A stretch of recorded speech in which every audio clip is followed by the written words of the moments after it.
Nous allons voir comment il est possible de se faire plaisir avec la pizza. Bonjour, c'est Jérémy. Si tu veux construire une alimentation santé bien-être adaptée à tes goûts alimentaires, bienvenue, c'est ici que ça se passe. Pour ne rien rater des prochaines vidéos, clique sur le bouton d'abonnement et la cloche de notification. Dès que l'on parle de pizza, on pense tout de suite à un aliment calorique et gras. En gros, équilibre alimentaire moyen quoi. Et dans cette vidéo, nous allons voir que ce n'est pas forcément le cas. Pour cela, je vous ai comparé 3 types de recettes différentes, une pizza industrielle, une pizza fait maison avec des ingrédients qui ne sont pas biologiques et une pizza maison avec des ingrédients biologiques. Lorsque l'on regarde les valeurs nutritionnelles de la pizza industrielle, quelque chose qui choque quand même. Déjà la quantité de sel qui est plutôt importante. Les matières grasses sont également déséquilibrées, on a une proportion d'acides gras saturés qui est trop importante. Et oui, là on peut le dire, effectivement c'est plutôt calorique. Le problème va plus provenir de la liste des ingrédients. Je vous ai listé les 3 types de pizza dans 3 colonnes différentes. La première c'est celle industrielle et les 2 dernières colonnes, les pizzas fait maison, non biologiques au milieu et biologiques à la fin. Et tout de suite, voilà, on est d'accord, il y a une sacrée différence. J'ai pris exactement la même recette entre la pizza industrielle et la pizza que l'on peut faire à la maison. Le texte parle de lui-même. Et en rouge, je vous ai mis la présence des additifs alimentaires, les arômes de synthèse utilisés, même si les additifs sont utilisés en très faible quantité, en termes de nombre, ils sont plus nombreux que la liste des ingrédients elle-même. Je souhaitais parler des arômes naturels parce qu'on en voit dans la liste des ingrédients, ça ne veut pas dire que ça provient de la nature.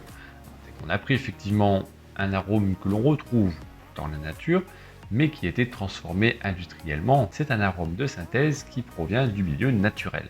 Et ça, c'est pas du tout la même chose. Et ensuite, forcément, sur les produits qui ne sont pas certifiés biologiques, on peut suspecter la présence de pesticides, de composés chimiques divers et de sucre. Quoi, tu mets pas de sucre dans une pizza royale, toi? Donc on peut déjà s'apercevoir qu'entre une pizza industrielle et une pizza fait maison, qui porte le même nom, on a déjà une sacrée différence. Alors je te dis en début de vidéo qu'une pizza pouvait être bonne pour la santé. Et pourquoi elle ne le serait pas?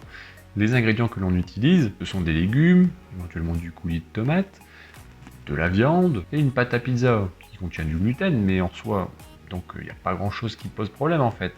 C'est donc justement ce que l'on va mettre dessus ou ce qui va être ajouté artificiellement dessus qui va faire que le produit devient mauvais pour la santé. Et là, je t'ai fait un petit comparatif sur le prix justement entre la pizza industrielle et les pizzas fait maison avec des ingrédients qui ne sont pas biologiques et des ingrédients biologiques. Alors, je t'ai mis ici le total des coûts et en dessous un petit peu le détail de tous les coûts des produits. Et ce qui va effectivement faire la grosse différence et ce qui va augmenter fortement le prix de la pizza biologique, ça va être la présence de la viande. J'ai essayé de prendre au maximum des ingrédients de bonne qualité pour notre pizza biologique. Donc le prix forcément il grimpe très fortement. Mais quand on compare la pizza industrielle et une pizza fait maison avec des ingrédients qui ne sont pas biologiques, le prix est bien inférieur pour le fait maison. Et lorsque tu regardes la liste des ingrédients, on est plutôt bien en termes d'équilibre alimentaire. Après c'est sûr que si tu préfères une pizza 4 fromages, là on risque pas de bien s'entendre. Une pizza peut être équilibrée, tout dépendra de ce que tu souhaites mettre dessus. Et là tu vas me dire, ouais c'est bien beau de vouloir faire une pizza, mais ça prend combien de temps d'en faire une maison? Une pizza que j'achète en magasin, ça met 2 minutes le temps que je la mette au four. Et c'est là, oui effectivement, le plus grand problème, si on peut dire ça comme ça, du fait maison, c'est le temps que ça prend. Et une pizza, c'est pas la recette la plus rapide à faire. C'est pareil ici, je t'ai mis un petit graphique pour estimer le temps que ça prend de faire une pizza maison. Et pourquoi ne pas profiter de ce moment de préparation pour que ce soit un moment d'échange, de partage avec les personnes qui t'entourent. C'est tout à fait possible de lier des liens sociaux ou de parler en même temps que l'on prépare. Les enfants adorent généralement manipuler les pâtes à pain. C'est sûr que si la cuisine est une corvée, vaut mieux pas commencer à faire quelque chose de fait maison comme ça. Faut trouver un minimum de plaisir ou trouver à côté de ça un divertissement, le moment de partage en famille, pourquoi pas, ou avec pourquoi pas de la musique, une série. Voilà, tu as maintenant tous les éléments pour faire un meilleur choix concernant tes pizzas de qualité et pourquoi pas fait maison, en tout cas je l'espère. Si la vidéo t'a plu, tu peux la liker, tu peux t'abonner si tu ne l'as pas encore fait et nous on se retrouve pour une prochaine vidéo. Porte-toi bien et à bientôt.